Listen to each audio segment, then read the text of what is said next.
வணக்கம் நண்பர்களே. அருண் ஐபிஎஸ் அவர்கள் புதிய கமிஷனராக நியமிக்கப்பட்டிருக்கிறார். சென்னை மாநகரத்திற்கு தமிழக அரசால் நியமிக்கப்பட்டிருக்கிறார். அதே போல் ஏடிஜிபியாக டேவிட்சன் ஆசீர்வாதம் நியமிக்கப்பட்டிருக்கிறார். ஏற்கனவே இருந்த சந்தீப் ராய் ரத்தோரை அகற்றியிருக்கிறாங்க. அந்த பதவியிலேருந்து அவர் வேறொரு பதவிக்கு மாற்றப்பட்டிருக்கிறார் அப்படின்னு சொல்கிறாங்க. அவர் மேலே புகார்கள் நிறையா இருக்குது. அவர் தன்னுடைய கடமையை செய்யாததுனால தான் இந்த அருண் என்கிற ஒரு அதிகாரியை கொண்டாந்து நியமிச்சிருக்காங்க அப்படிங்கிற மாதிரியான எல்லாம் காணொலிகளை பார்க்குறோம், பேப்பர்களில் பார்க்குறோம், இது மாதிரிலாம் பார்க்குறோம். இப்போது நம்ம எங்கே பிரச்சனை ஆரம்பிச்சிச்சு? ஆம்ஸ்ட்ராங் அப்படிங்கிறவர் யார் அப்படின்னாக்கா ஒரு கட்சியினுடைய தலைவர். நமக்கு அவரை பற்றி ஒன்றுமே சுத்தமாக தெரியாது. ஆம்ஸ்ட்ராங்கிற ஒரு கொலை செய்யப்பட்டாருங்கிறத நம்ம நியூஸில் கேட்குறோம். அவ்வளோதான். ஆம்ஸ்ட்ராங்கா அப்படின்னு சரி அது ஒரு சாதாரண எல்லாம் நிறைய நிகழ்வு நடக்குது. அந்த மாதிரி தான் நம்ம ஒதுங்கி போகணும். எங்கே போய் நமக்கு ஆம்ஸ்ட்ராங் யாருன்னு தேடணும்னு அப்படி தோணுச்சு அப்படின்னாக்கா, திரும்ப போய் அங்கே போய் நின்றுக்கிட்டு பேட்டி கொடுக்குறாரு, கண்டனம் தெரிவிக்கிறார், அவருக்கு மரியாதை செலுத்த போகிறாரு அப்படின்னு சொல்லும்போது பக்குங்குது. ஏன் திரும்ப போய் யார் திரும்பவே போய் அவரை பார்க்குற அளவுக்கு, அவருக்கு கண்டனம் தெரிவிக்கிற அளவுக்கு, பேட்டி கொடுக்குற அளவுக்கு, உண்மையான குற்றவாளிகள் கண்டுபிடிக்கப்படவில்லை அப்படின்னு சொல்கிறாருன்னா அவர் யார் அப்படின்னு சொல்லி பேசும்போது தான் ஆம்ஸ்ட்ராங் அப்படிங்கிறவர் சமாஜ்வாடி கட்சியினுடைய தலைவர் அப்படிங்கிறதே தெரியாது. சமாஜ்வாடி கட்சிங்கிறதே நமக்கு எப்போ தெரியும் அப்படின்னா, கன்சிராம்னு ஒருத்தர் இருந்தார். அதுக்கப்புறம் மாயாவதின்னு ஒருத்தவங்க இருந்தாங்க. அந்த அம்மா ஆட்சிக்கெல்லாம் வந்தாங்க. அந்த அம்மா பார்த்தீங்கன்னாக்கா ரொம்ப பிரபலமான ஒரு அம்மா. நிறைய செல்வாக்கோட ஆட்சியில் இருந்துட்டு அப்புறம் ஆட்சியை இழந்துக்கிட்டு இன்னைக்கு இப்படி இருக்காங்க. அவ்வளவுதாங்க. யானை சின்னம் தெரியுங்க, அவ்வளோதாங்க. சமாஜ்வாடி கட்சியை பற்றி தெரிஞ்ச விஷயம் அவ்வளவுதாங்க. நமக்கு இந்த நம்ம திரும்ப போய் அங்கே போய் நிற்கிறாரு அப்படிங்கும்போது தான் நமக்கு சுருக்குங்குது. என்னடா அது அப்படிங்குது. அப்போ தான் தெரியுது ஏன் ஆம்ஸ்ட்ராங் வருது. அவர் என்ன பண்ணியிருக்காரு? அவர் நிறைய பிரச்சனைகள் இருக்கும். அவருக்கு ஒரு கட்சி தலைவர், தேசிய கட்சியினுடைய மாநில தலைவராக இருக்கார். நிறைய பிரச்சனைகள் இருக்கும். அது வேறு விஷயம், அதை விட்டுருவோம், அதை நம்ம பேச வேணாம். ஆனால் இவர் கொல்லப்பட்டதுக்கான காரணம் என்னவா சொல்லப்படுது அப்படின்னா, காணொலிகளில் பத்திரிகைகளில் சொல்லப்படுது அப்படின்னா, ஆருத்ரா கோல்டுங்கிற நிதி நிறுவனம் நிறைய பேர்த்த கொள்ளையடித்து பொய் சொல்லி ஏமாற்றி பணத்தை 4000 கோடிங்கிறாங்க, 3000 கோடிங்கிறாங்க, 5000 கோடிங்கிறாங்க. எது உண்மை எது பொய்ன்னு தெரில.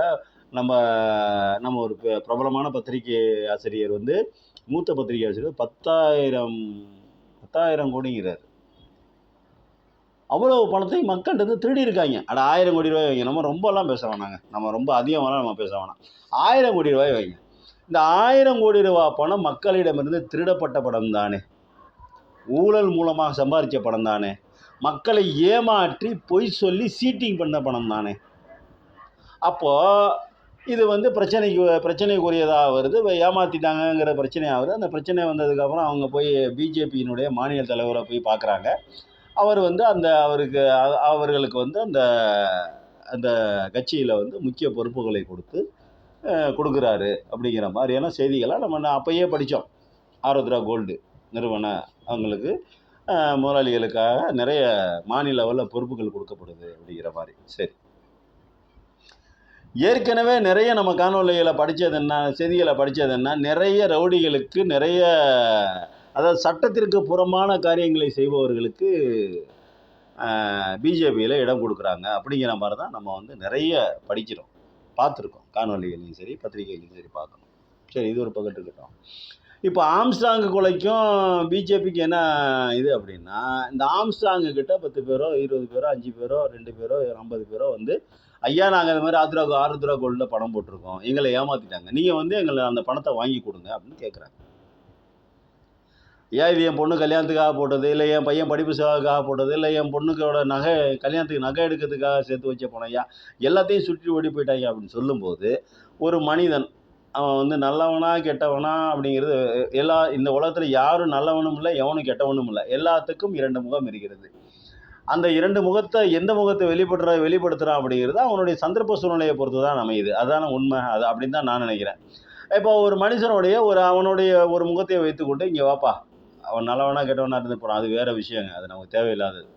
ஆனால் அந்த 10 பேர்த்த கூட்டிகிட்டு போய் ஐயா இங்கே வாயா இவங்களுக்கு பணத்தை கொடுத்துரு, இவங்க ஏதோ பாவப்பட்ட ஜென்மங்கள், உழைச்சி பாட்டாளி மக்கள் உழைச்சி சம்பாதிச்ச பணம், அதை கொஞ்சம் நீங்கள் பார்த்து கரெக்ட் பண்ணி கொடுத்து விடுங்கய்யா அப்படின்னு சொல்லிட்டு கேட்டால் நீ என்ன சொல்லணும்?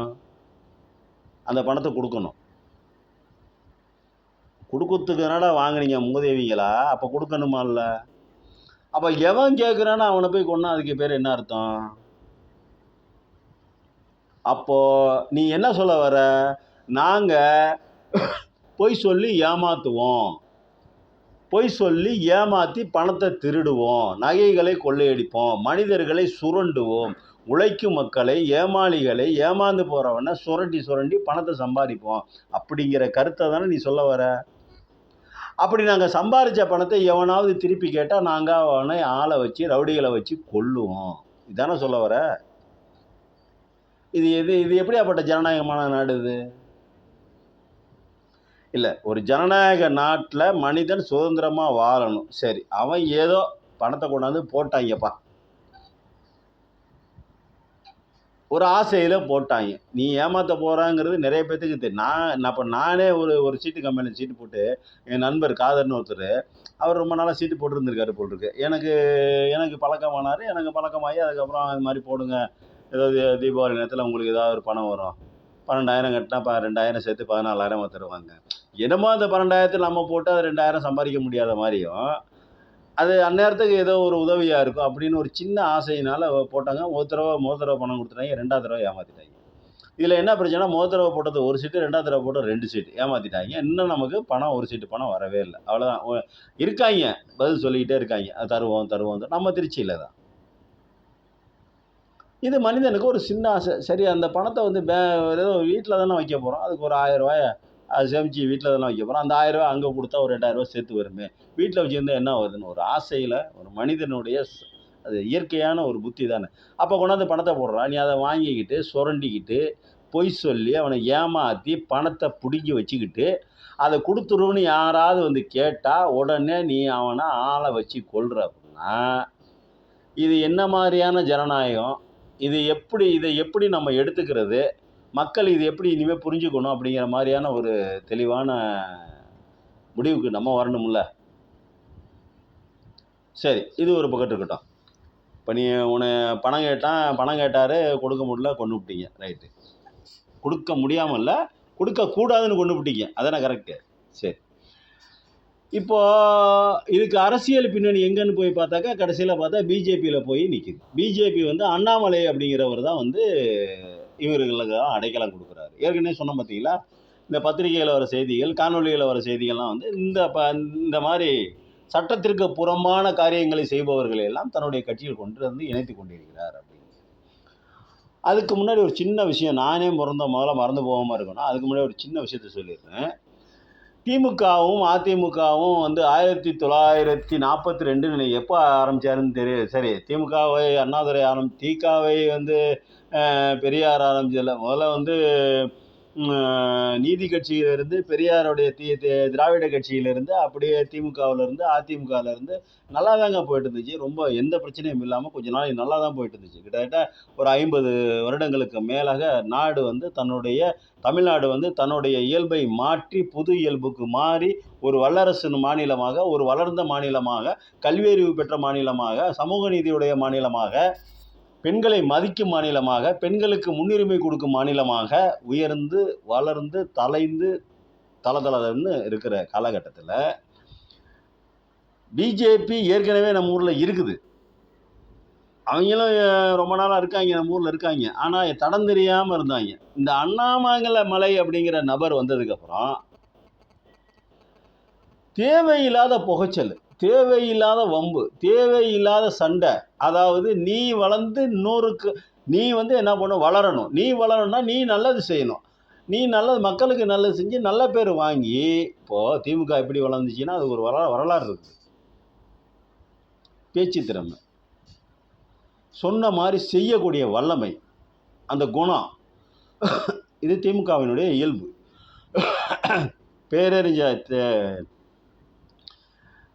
பெரியாரில் ஆரம்பித்து பேரறிஞர் வரையில், பேரறிஞரில் தொடங்கி கருணாநிதியில் ஆரம்பித்து ஸ்டாலின் வரைக்கும் வந்து இப்போ நிற்கிது. இது அதனுடைய இயல்பு. அதே மாதிரி நீ என்ன பண்ணணும், ஒரு கொள்கையை வகுக்கணும். அந்த கொள்கையை கொண்டாந்து மக்களிடம் கொண்டு போய் சேர்க்கணும். அந்த கொள்கையும் அந்த மக்களுக்கு பிடித்திருந்தால் உன் மேல ஆசைப்படுவாங்க. உனக்கு ஓட்டு போடுவாங்க, ஜெயிக்க வைப்பாங்க. நீ வந்து என்னமோ இலவு பண்ணு, அது வேற விஷயம். மக்கள் ஓட்டு போட்டுட்டா, மக்கள் உனக்கு பிரதிநிதித்துவத்தை குடுத்துட்டாக்கா, நீ என்னமோ பண்ணி தொல, அது வேற விஷயம். அதுக்கப்புறம் நீ ஆட்சியாளு, அது வேற விஷயம். இப்போ நீ நீ இந்த அண்ணாமலைங்கிற நபர் வந்ததுக்கப்புறம் பார்த்தீங்கன்னா, எந்த கொள்கையும் இல்லாம, எந்த ஒரு மக்களுக்கு செய்யணுங்கிற நீ உன்னோட கொள்கை என்னன்னாக்கா ஒண்ணுமே இல்ல. நீட்டை பேன் பண்ணுவோம், படிக்கக்கூடாதுன்னு சொல்லுவோம், சாமி கும்பிட சொல்லுவோம், மூட நம்பிக்கையில வளர்ப்போம். இதுதாங்க அவனுடைய கொள்கை. மூட நம்பிக்கையை வளர்க்கணும். அதுக்காக என்ன பண்ணணும், படிக்கக்கூடாது. அதுக்காக படிப்பை கெடுப்போம், நீட்டை கொண்டு வருவோம், கொல்லுவோம், மாணவர்களை கொல்லுவோம். இதுதாங்க பிஜேபியோட தத்துவம். ஒரு மக்கள் அனைவரும் முட்டாள்களாக இருக்க வேண்டும். ஒரு குறிப்பிட்ட நபர்கள் மட்டும் மேலே இருந்துக்கிட்டு அவங்க மக்களை வந்து சுரண்டி சுரண்டி சுரண்டி சுரண்டி திங்கணும். இது வந்து பிஜேபியோட கொள்கை. அவனுக்கென்று தனியாக எந்த கொள்கையும் இல்லை. இல்லை, அவங்க கொள்கையை சொல்ல சொல்லுங்கள், பிஜேபியோட கொள்கையை சொல்ல சொல்லுங்கள். இப்போ திமுக சொல்லுது சமூக நீதின்னு சொல்லுது, அதே தான் சொல்லுது அதிமுகவும் சொல்லுது. திமுகவும் அதிமுகவும் ஆட்சி செஞ்ச வரைக்கும் எந்த பிரச்சனையுமே இல்லை. மாற்றி மாற்றி மாற்றி மாற்றி இவங்களை அவங்கள குறை சொல்லுவாங்க, அவங்க இவங்கள குறை சொல்லுவாங்க. இவங்க திருடினேன்னு அவங்க சொல்லுவாங்க, அவங்க திருடினேன்னு இவங்க சொன்னாங்க. என்ன இலவோ பண்ணாங்க, மக்களை வளர்த்தாங்க, நாடு வளர்ந்துச்சு, நல்லா இருந்துச்சு. ஆனால் இந்த பிஜேபிக்காரங்க உள்ளே வந்ததுக்கப்புறம், அதுவும் குறிப்பாக இந்த அண்ணாமலைங்கிற நபர் உள்ளே வந்ததுக்கப்புறம் பார்த்தீங்கன்னா ஏகப்பட்ட பஞ்சாயத்து, தேவையில்லாத பஞ்சாயத்து. ஒரு நாளைக்கு டெய்லி ஒரு மீட்டிங் போடுறது, மீட்டிங்கில் சர்ச்சையான பேட்டிகளை கொடுக்கறது, தேவையில்லாத குற்றத்துகளை சுமத்துறது, நாங்கள் வந்து ஆட்சியாளர்களுக்கு நெருக்கடிகளை கொடுப்பது. அது திமுக அதிமுக ரெண்டு கட்சிக்குமே சரி, தேவையில்லாத நெருக்கடிகளை கொடுப்பது,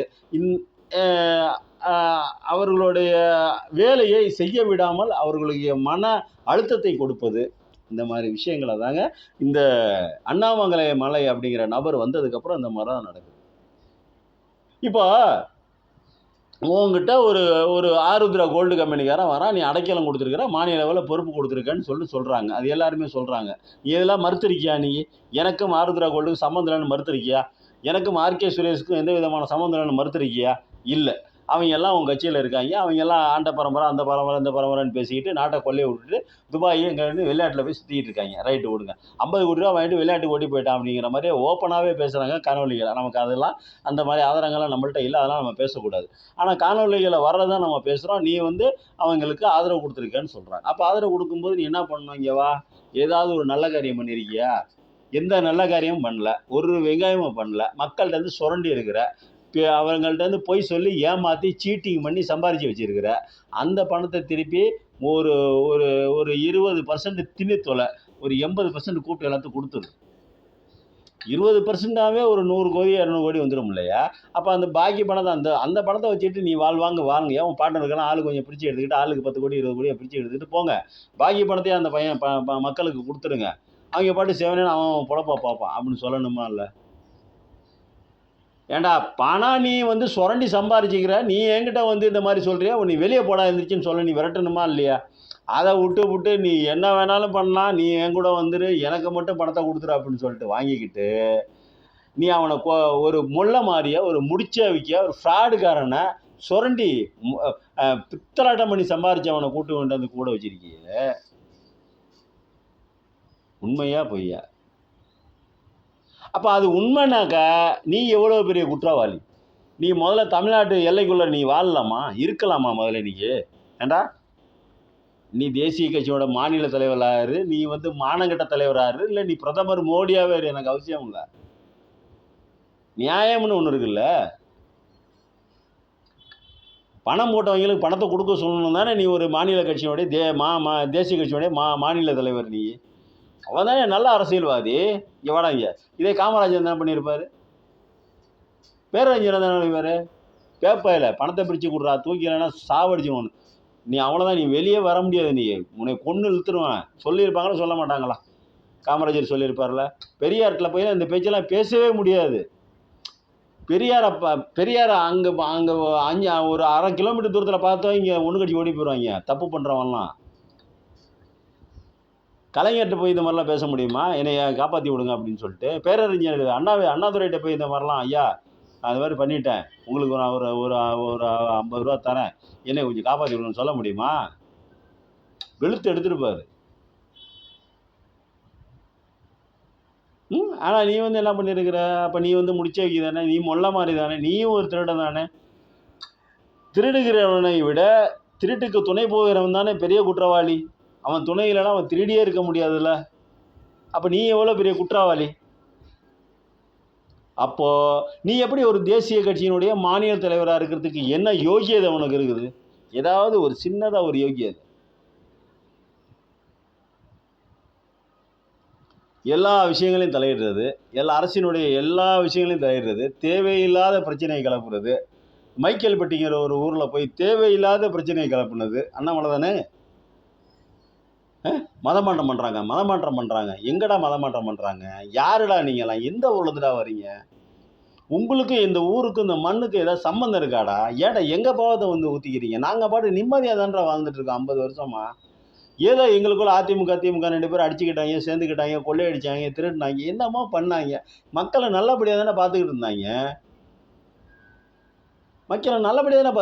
இவங்க வந்ததுக்கு அப்புறம் தாங்க, இந்த ஆள் வந்ததுக்கு அப்புறம் தாங்க ரொம்ப தலைவலியாக இருக்குது. தேவையில்லாத பிரச்சனை.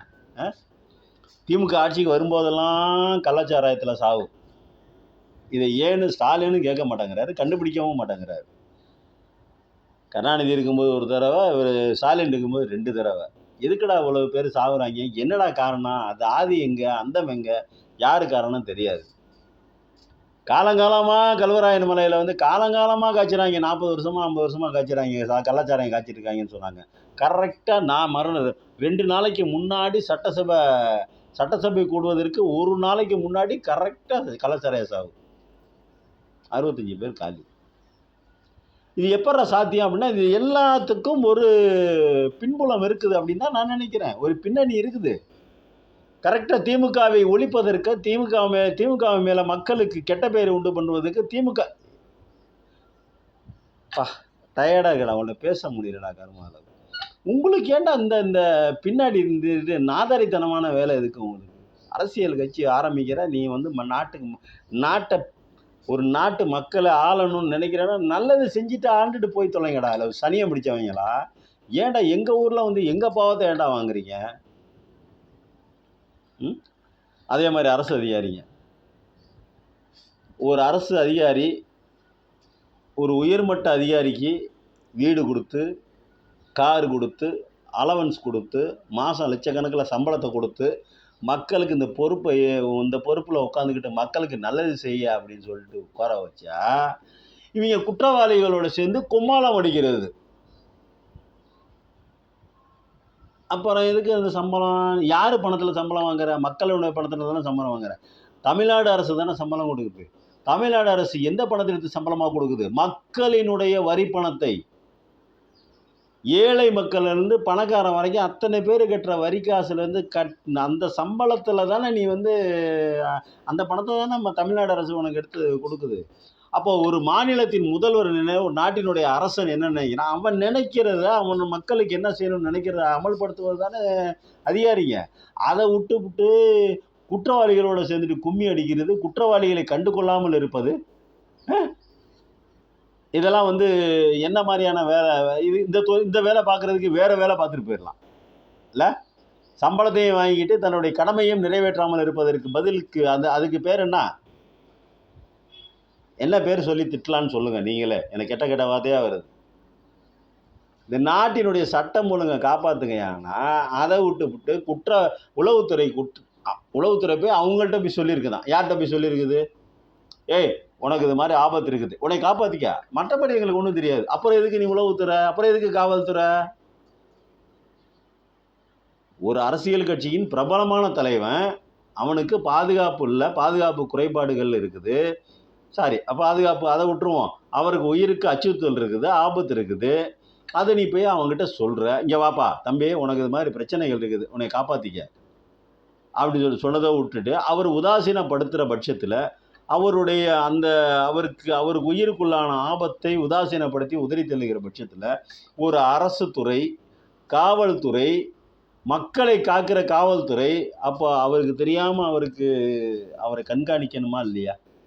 அவரை சுற்றி சுற்றி வர வேண்டுமா இல்லையா? அவர் உயிருக்கு ஆபத்துப்பா. ஐயா தம்பிங்க வாப்பா, ஒரு அதிகாரி கூப்பிட்டீங்க வாயா, இந்த மாதிரி அவருக்கு பிரச்சனை இருக்குது, அவர் எதுவும் செத்து போயிட்டாருனாக்கா நமக்கு தான் பிரச்சனை, கவர்மெண்ட்டுக்கு பிரச்சனை, கவர்மெண்ட்டு நம்ம மேலே திரும்பும், போலீஸ் டிபார்ட்மெண்ட்டுக்கு பிரச்சனை, அரசுக்கு பிரச்சனை, மக்களுக்கு தேவையில்லாத சட்டம் ஒழுங்கு பிரச்சனையை தேவையில்லாத கிளப்ப வேணாம். அவரை பத்திரமா பார்த்துக்குங்க, கூடுதலாக ஆட்களை போட்டு அவரை கண்காணிங்க, அவருக்கு எந்த பிரச்சனையும் வராமல் பார்த்துக்க வேண்டியது நம்மளுடைய பொறுப்பு.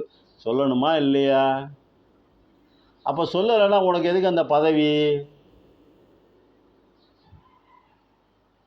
உளவுத்துறையினுடைய வேலை என்னங்க? கண்டுபிடிக்கணும், துப்பறியணும், கண்டுபிடிக்கணும், அந்த கண்டுபிடிச்சதில் உள்ள குறைபாடுகளை களைந்து அந்த குற்றங்கள் நிகழாமல் தடுப்பதற்கு பேர் தானே உளவுத்துறை. இப்போ அது செய்யணுமா இல்லையா? இந்த உளவுத்துறை இந்த சம்மந்தப்பட்ட இந்த கொலை சம்மந்தப்பட்ட விஷயங்களை முதல்வருக்கு கொண்டு போய் சேர்த்ததா இல்லையான்னு தெரியல. ஆனால் நாங்கள் தகவல் சொல்லிட்டோம், இங்கே வேலை முடிஞ்சுன்னு சொல்கிறது அது எந்த மாதிரியான ஒரு செயல்னு புரியல. காவல்துறையை வேறு மாதிரி பேச முடியல, தப்பாக போயிருமோன்னு தோணுது. அதனால் மக்கள் பணத்தில் சம்பளம் வாங்குறீங்க அதிகாரிகள் அனைவரும், அரசு ஊழியர்கள் அனைவரும் மக்களினுடைய அன்றாட உங்களை நம்பி தான் வாழ்கிறாங்க மக்களை. நீங்கள் தான் பார்த்துக்கணும் மக்களை. இந்த 6 கோடி பேர்த்து 6.5 கோடி பேர் 7 கோடி பேர் இருக்காங்க தமிழ்நாட்டில், அத்தனை பேர்த்தையும் பார்த்துக்க வேண்டியது இந்த மாநிலத்தின் பொறுப்பா இல்லையா? இந்த மாநில அதிகாரிகளின் பொறுப்பா இல்லையா? ஒரு பிரபலமான ஒரு அரசியல் தலைவருக்கு உங்களால் பாதுகாப்பு கொடுக்க முடியலன்னா சாதாரண மக்களுக்கு, மானிடர்களுக்கு ஏன் எப்படி நீங்கள் பாதுகாப்பு கொடுக்க முடியுங்கிற ஒரு கேள்வி வருது இல்லை? 10 பேர் 20 பேர் என்னைக்கு எப்பயுமே சுற்றி இருக்கிற ஒரு ஆளுக்கே உங்களால் பாதுகாப்பு கொடுக்கல முடியலன்னா அனாதையாக ரோட்டில் திரியிறவன் ஏழைப்பாலை அவனுக்கெல்லாம் எப்படி பாதுகாப்பு கொடுப்பீங்க? அப்போ அதிகாரிகள் யாருக்காக வேலை செய்கிறீங்க? குற்றவாளிகளுக்காக வேலை செய்கிறீர்களா, அல்லது மக்களுக்கான சேவகம் பண்ண வந்திருக்கீங்களா, இல்லை குற்றவாளிகளுக்கு அடிவரடிகளாக இருக்கிறீர்களா? அதுதான் தமிழன். நன்றி, வணக்கம்.